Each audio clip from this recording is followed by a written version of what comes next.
Whoa, it is not looking good for her, y'all. Tyla's A-pop is aiming for a 12.5 thousand debut in the United States, and it will not appear on the charts. Damn. Her self-titled album debuted at top 30, and it did 24,000 first week, so this is embarrassing. And y'all know I love Tyla. Y'all know I love Tyla. But this is not okay. My favorite artist who makes music that is in the Amapiano, Afrobeats type of genre, she should not be getting that. She should be getting like at least 70K first week, all right? But this is the problem. They waited too long to drop the album. Y'all waited too long to drop the album. And that's your problem now. Who's her label again? But anyway, Tyla is doing her best at doing marketing because she's been on a lot of interviews recently. She's been doing a lot of different, YouTube, podcasts, et cetera, et cetera. So we're going to see. We're going to see what's tea. I don't want to count her out, but 12,000 first week, baby, this is not okay. This is not okay. Generally, this is a problem. Is this sabotage going on? Am I tripping or am I doing a little too much? But is this sabotage? I'm definitely not tripping. This is definitely a problem, okay? Tyla, first of all, I feel like they didn't even properly give her enough time to, roll out her album like that. Let's be real, they didn't give her enough time like that. Because it went straight from singles to singles, and then it's like she got real quiet. She got quiet. Actually, no, she did have enough time. She had more than enough time. Let me stop trying to coddle her. No, that's my girl, but no shade, girl. You had more than enough time to get on your Zoom. They waited too long for promo. And no shade, she got really quiet after the Rihanna drama. That Rihanna drama, it did something. I don't know. Maybe her team told her to be quiet and not say much. Maybe her team told her, okay, Tyla, you're doing too much right now. Give me the phone. I don't know if that's what happened. But, yeah, it's not looking good at all. Moving on to Chris Brown. Chris Brown has pleaded guilty to a fray over a confrontation at a London nightclub. He is to be sentenced on 26th of October. Somebody said all this man ever does is backflips and assault people. Now, I don't know if he's actually going to go to jail, but Chris Brown is always in something. It's always something. I definitely think he has anger management issues. And I think that's probably where a lot of his drama stems from. But I do think that Chris Brown is definitely targeted by the media. There is definitely an industry push. It's like anybody who does wrong by Rihanna or certain people in the industry, you're going to forever be cursed. They're going to always get you. After that Rihanna incident, it's just been crazy for him in the media. It's not a few years went by and then he was okay. No, it's always been crazy for him since that Rihanna incident. And some of y'all may say, well, that's because he's the crazy person. He's the one who's doing the bad stuff. I'm not saying that's not true. So let's not try to act like I'm just letting what he does slide. Okay, let's not. But a lot of y'all make hating Chris Brown and targeting Chris Brown your personality when there are a lot of disgusting things people do on a regular that don't get as much attention as him. Oh, Lord, y'all. They saying Chris Brown is potentially facing some jail time. He apparently pled guilty yesterday or the day before. I believe he had a court date in connection with a fight he got into in London. So he's scheduled to be sentenced on October 26th for this. And who knows what it's going to come down to. But this is in connection with some fight he had at a nightclub. Lord have mercy. At some point, y'all gotta stop this behavior. Did y'all hear about this? Moving on to Glorilla and Megan Thee Stallion, fans are noticing that Glorilla's new pictures are low-key popping up like Megan Thee Stallion. People are saying Glorilla is talking to AI and saying, make me look like Megan Thee Stallion. And they said that Megan is literally Glorilla's obsession. Okay? And me personally, I feel like when it comes down to it, I think that Glorilla and Megan, their whole beef just stems from a lot of miscommunication and a lack of a genuine friendship. And their friendship was only stemmed just to make more money. They were a PR friendship. A lot of rap girls have to get in PR friendships to make music and to make money for the industry. For example, you got Cardi B and Megan, you got Doja Cat and Lotto, you got Glorilla and Cardi, Glorilla and Megan. The rap girls have to always clink up. Have y'all realized that? They only can click up, okay, when they're trying to make the industry more money because these girls are not powerful on their own. They don't have as much leverage on their own. So Glorilla and Megan were bound to fall out and bound to be ops. Now, when I seen this picture online, I was like, this is definitely giving Megan Thee Stallion new, not old Megan. Old Megan looked like somebody's bulky sister. New Megan looked very snatched, looked very, surgery down, okay? But I'm not saying you can't get surgery. If you want to get surgery, cool, but just admit it, just admit it. But is Glorilla looking a mess? No. But let's be real. If you are always deemed by your peers as ugly, of course you're going to want to look like Megan Thee Stallion or, Sweetie, But I do think that Glorilla does look like Megan Thee Stallion here when it comes to the body, the aesthetics, the look. Glo needs to put some clothes on. She needs to stop trying to be this bombshell. Your hard shell, your hard body. You're not meant to be all this, delicate. You're not delicate. And it's okay. Everybody's not delicate. Every man can't be masculine. Every woman can't be feminine. Everybody's chemistry is made up of different things. And if you keep trying to force something that you're not, you look cringe and you look corny. You look scary, actually. I'm a feminine man. I can't try to force to be masculine. Masculinity shows up in different ways for me, but it's not like my primary, that's the go-to only thing I express. No. Same thing for Glo. She's a woman, but she's not primarily expressing femininity. And that's not your go-to, baby. Your go-to needs to be, a mix of both. I don't know what her problem is. She needs to get some help. A lot of people have identity crisis. That's the issue in the world. It's more, a lot of people don't know themselves. Okay, that's why she copying Megan, looking crazy. Looking like a clone. It's giving Team You Megan, This bobblehead bitch really needs to go home. I'm tired of her. Okay? I'm getting tired of her. She's scaring me. This bobblehead hoe needs to go home, be a child again, enroll in somebody's college or university. She needs to go ahead and do some classes somewhere, get her CDL license, does she even have a driver's license? I've never seen her drive a car before. She needs to get her driver's license. She needs to also focus on, getting an identity because this is not working out. Trim, you have got to be stopped. Genuinely, you have to be stopped. And this gonna have a Barbie logo in the middle, like YT and then a Barbie logo. I'm gonna get it right there. I guess commemorate that with getting his hat. I wanna get Barbie here. And it's a special font than normal Barbie script. Nothing about you gives Barbie, little girl. Nothing about you gives Barbie. Nothing about you gives pretty. Nothing about you gives talented. Nothing about you gives special. Nothing about you gives smart. Nothing about you gives mature. Nothing about you gives worthy. Nothing about you gives intelligent. Nothing about you gives anything but a clown and a clone. You're a clown and a clone. And I want you to go cope. Okay, little girl, I want you to go cope. Why are you copying her tattoo placement? And her, like, nothing about you gives Barbie. You're a loser. You're corny. Your team is doing a terrible job. Your team is, but honestly though, Nikki's sitting back laughing because she knows how this is going to go. We all do. We all know in a few years you're gonna pop up and you're gonna be somebody who is a nobody. You know, you trying to boast around that you're a Barbie. You look like a bobblehead. You're not a Barbie. You're a bobblehead, sweetie. Okay? I'm tired of you. I'm tired of this little girl. I really am. I'm done. I'm honestly done. Okay? I really hope the Barbs get her in the street somewhere. Find her in the street. I really hope they do. I'm not saying do anything crazy. I don't promote violence, but do what you need to do. Aw, isn't that cute? Seems like Lotto is finally being claimed publicly after years of being this man's girlfriend. After keeping their relationship on the low for so long, 21 Savage is now publicly showing love to Lotto, engaging with her post and hinting at wanting another child with the female MC via his Instagram story. He puts up on the story a picture of Lotto with no clothes on, talking about can we have another one, please? That's not a compliment, okay? I'm sorry. Like, what happened to I love my girlfriend, or my girlfriend is the best thing ever, or my baby mama is just so special and sweet and so smart? You put her up there looking like somebody's porn star and gonna say, can we have another baby? What? Yeah, these men have lost the plot. These men never had the plot. No, I'm lying. These men did have the plot back in the day. Like back in the 80s and the 70s, the men were kind of like, they really was trying to value the woman. But I don't know what happened these days. Something went left. I don't know. But yeah, so people are happy to see this. The Lotto fans are like, oh my gosh, yes, we told y'all 21 Savage loves Lotto. We told y'all. A post don't mean you love somebody, but it's good to be publicly shown off, especially if your girlfriend keeps rapping about her relationship and the music. That's definitely a good move, a good forward move. But I also think that when it comes down to Lotto and 21 Savage, I think they may have a few more kids, but I can't see them getting married. And if they do get married, it's going to be like, it won't last long. It will be like a divorce 2 years later, something like that. But I do think that they do have a good bond. I do think that their bond is amazing.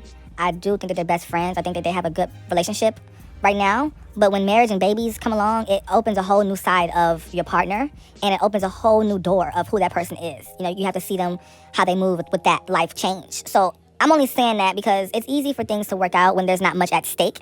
It's easy for things to work out when there's not much responsibility in a relationship. Moving on to Miley Cyrus. Miley Cyrus is rumored to be releasing a new album in 2026. The project is expected to feature a progressive pop sound with electronic influences. With a major announcement reportedly planned in the coming weeks, Miley is rumored to have changed her management team following the Something Beautiful era, which flopped. A lot of Miley Cyrus's era's post-bangers have been flops.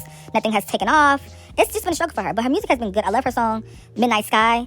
I love that. So that song is so good. The Midnight. I love that song. I like Flowers. But a lot of her music has just been flopping. And I don't know why it's like that, because she makes really good music. She has the rock aesthetic she's going for. That, really edgy girl. She had that crazy hairstyle that one time. Like, what was that, 5 years ago? That was a moment. I missed that Miley. Now Miley Cyrus has these aggressive fake teeth and looking like somebody who is recovering from something. I mean, she is, from being a child star. But, yeah, I'm proud of her, though. I love Miley. I like her music. I would love to see her do the halftime show. She has just enough songs to do the 12 minutes, but anything over 12 minutes, Miley, you know what I'm saying? She has just enough hits to do that halftime show. And I say hits, I mean hits. I don't mean little songs that the fans may know. I barely even mean Flowers for real. I'm talking about like the Wrecking Balls, the Adore You, the Party in the USA. I'm talking about her hits. She got hits to do the halftime show. She has just enough.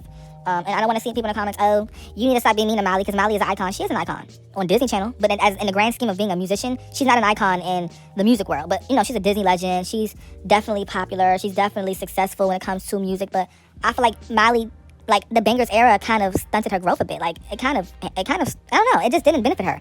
All that freaky stuff that she was doing, the shock factor stuff, people kind of checked out. She's always going to go down as a Disney legend, But a lot of her Disney legend is doing a lot of the heavy lifting for her being, like, iconic. Hannah Montana, like, you can't get no bigger than that. You know what I'm saying? So, yeah, but Miley Cyrus, the singer, the musician, she had a decent career, Oh, wow. Barbs are not happy with Nicki Minaj. They're like, Nicki, how dare you let Trump get by like that? Nicki responded to Trump yesterday, and he had some crazy comments towards her. Fans are saying, Trump just called you a hypersexual black bitch, and you're laughing. What's going on, Nicki? Nicki is probably just playing chess. Maybe she has a plan. I don't know. But people are not really happy to see this. But there are also fans online who are saying that it's just a joke, it isn't that serious, and we need to just calm down, all right? Let's just clear the air about this whole Trump and Nicki Minaj joke thing, because I feel a lot of y'all are missing the point. Some of y'all are really trying to turn a lighthearted joke into a huge scandal, all because you either hate Trump, hate Nicki, or just don't get the humor. The president know Nicki can take a joke. That's why she responded with a turkey meme, joking back. I guess y'all don't know because y'all don't sit at these tables, which is what I said in my recent tweet that Nicki liked. It's really not that deep. And that's y'all fake mad when all these people that went on award shows and all types of stuff disrespecting Nicki Minaj. But you do this shit to your own people in evil ways. Like it's funny. And like this said behind me, black people let Gavin Newsom play in their face and say that they couldn't read and try to make it into a joke. But he literally said that. So miss me with the joke for real. Another thing that y'all are missing is that it's a White House correspondents' dinner. They make jokes amongst the people and the people that are associated with the party. It's a lighthearted thing. Like, didn't Kevin Hart have a whole roast session where they were disrespecting black people? Y'all go picking and choosing again. I'm just saying, y'all was saying it was a joke. If you're online writing big think pieces over this, I think you need to go to bed. Go to bed, Joseph. Go to bed. In time, incline. Chickens couldn't get on my incline, okay? Moving on to Beauty and the Beat. If you don't like this song, you weird. I'm sorry. If you hate Beauty and the Beat, I'm backslapping you. Because how can you not like this song? It's just too good. So look, y'all, Beauty and the Beat is officially at 2 billion streams on Spotify. It has recently had a major spike, major incline. Incline. In time. All right, let me chill. It's Justin Bieber's ninth song to surpass his milestone. Nicki Minaj's first ever song to reach over 2 billion streams on the platform. I'm surprised. I'm gagging right now. But yeah, everybody's happy. Everybody's happy. Everybody's celebrating. And everybody's just glad to see this is happening, okay? So who's excited? Who's ready to see this number continue to rise over time? I know I am. Moving on to Ice Spice. 2 years ago today, Ice Spice released her flop album Y2K, which depressed an entire nation. Entire schools were seen, having to give out additional therapy because the kids were traumatized. Yes, the kids were going to school feeling lost and depressed because they heard Ice Spice's Y2K. It was a terrible time, y'all. Y'all remember that time? Back in 2024? Even I was crying. But no, on a real note though, Ice Spice, girl, don't drop no more albums, girl. Please don't. You're a singles artist. A lot of girls are singles artists. Singles artists are people who don't need to make albums. They only can pop with little hot singles. I think a lot of the rap girls are singles artists. The only albums, girl, is Nicki and Doechii and Doja Cat. Other than that, the other girls don't need to be doing albums. They're not meant for albums, okay? Lotto, sit down. Sweetie, well, you never gave us one, so you never was in the office anyway. Cardi B, girl, that one album was popping, that's it. Megan, her albums all sound like the same one. Sexy Red, no. Glorilla, no. I'm sorry. But the rap girls don't give albums artists. Mona Leo, no. She don't give me albums artists. A lot of the girls only pop off on TikTok for one little song. So let's chat about that. Do you all agree? Do you all miss Ice Spice's Supreme era back in 2023? Oh, Ice Spice also took too long to drop her album as well. That was another issue why this album flopped and why it was so bad. She took too long. She had us waiting outside like, are you ever coming outside to play? Moving on to Tate McRae. Tate McRae appears to be teasing a new era. Tate McRae, y'all, they say she's the industry's new Britney Spears. Y'all always want to be comparing people. That always annoys me. But Tate McRae is coming back, and Tate, she is popping, but she doesn't really have worldwide success like that. Like, if I would ask, like, some of y'all in the comments who's Tate McRae, y'all be like, who is this again? But she's able to still sell out arenas. So it's interesting. She has a really weird career. Her positioning in the industry is really strange. She doesn't really have any global hits like that, except for maybe one song. But a lot of her other songs do enough leveraging to keep her in the conversation, just enough to sell out arenas and be able to have people talking. So it's kind of a weird positioning she has. But Tate McRae's coming back soon with some new music. Moving on to SZA. It's giving messy. Fans are saying that SZA's trying to provoke Nicki Minaj again. So y'all remember last year when it was retrograde and SZA had posted something and Nicki Minaj replied back to, basically SZA's low-key sneak diss? SZA puts out on Instagram, she says, hey, do y'all remember when retrograde tried to kill me? Haha, so funny. Cringe emoji. Somebody said Nicki Minaj, she wants round 2, LOL. Now, I think SZA was definitely trying to be messy because last year was crazy on retrograde. And in my opinion, I do think that SZA likes to throw rocks in Hyde's hands. SZA, Doja Cat, and Lizzo have that same personality trait, that really corny, cringe, like just awful humor and, want to be right all the time and always getting into it and always having little cringy problems. Like, they give me the same personality type, just in different fonts. So I'm not surprised. She's definitely throwing rocks out in hands. But, I mean, hey, if she wants smoke, she can get in the field. She know where to find Nicki at. Okay, Nicki, what's good? Y'all, Christmas is not coming up until what? 4 months from now? Wait, 5 months from now? How many months is it? So wait, 1, 2, 3, 4, 5 months from now? Why y'all playing this song? All I Want for Christmas Is You by Mariah Carey is receiving over 100,000 streams every single day on Spotify, despite it being July. Come on now, y'all. Are y'all really that bored? Are y'all really that bored? Come on now. Let's get up. Let's go ahead and go outside. Let's touch some grass. Moving on to JT and Jules, Beyonce's nephew, Solange is fine. They seem to be doing a little link up. Okay, they got on some outfit together. I think it's for a Lab clothing brand collaboration. So we're gonna see what goes on with this. JT, are you trying to get into close proximity with the Carters, girl? You trying to use Jules as a opening door? Ooh, what you trying to do, girl? What you trying to do? You trying to get that Solange? Wait, no, Solange and JT are cool, right? Am I tripping? But Solange and JT are definitely friends, I thought. Yeah, let me, yeah. Black Panther 3 officially releases December 15th, 2028. That means we have, almost 2 years, but them years are going to fly by. People are saying I need Beyonce or Kendrick Lamar to curate the soundtrack. We can get Kendrick, and we can get, who else can we get? Kendrick Lamar, and maybe let's get Doechii, and SZA. You know, just bring back the entire TDE crew. You know, just have the TDE crew do that, okay? Beyonce is not going to be curating anything but her husband's hair and her Act 3 album, okay? Oh, and Destiny's Child album, because, you know, they have an album coming out soon. But all right, y'all, if you enjoyed this video,